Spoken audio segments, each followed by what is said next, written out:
日本新闻网站发表的一篇文章显示，黑客已经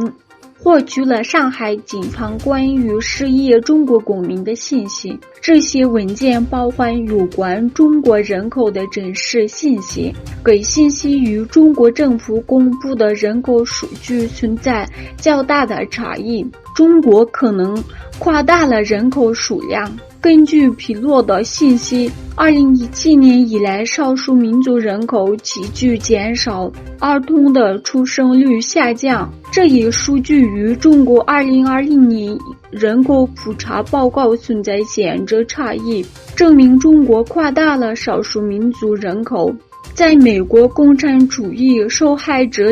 纪念基金会研究员阿德利安·曾茨博士于2021年8月发表的一份报告中，政府文件显示，中共故意压制维吾尔族人口的自然繁殖。位于华盛顿的人权组织维吾尔运动主席露珊·阿巴斯女士继续在马来西亚开展活动。据维吾尔运动在社交媒体发布的消息，阿巴斯女士昨天会见了马来西亚国会议员，就制止中国针对维吾尔人的种族灭绝和开展合作等问题交换意见。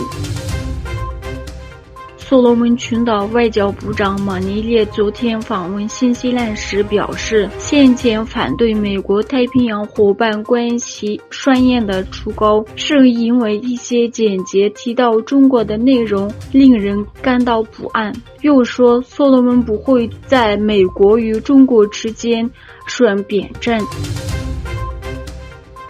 根据《纽约时报》周一的报道，消息人士透露，美国预计将在本周宣布新的措施，限制中国公司获得实现高性能计算的技术。他们说，这些措施的目的是要阻断中国获得先进半导体技术的途径。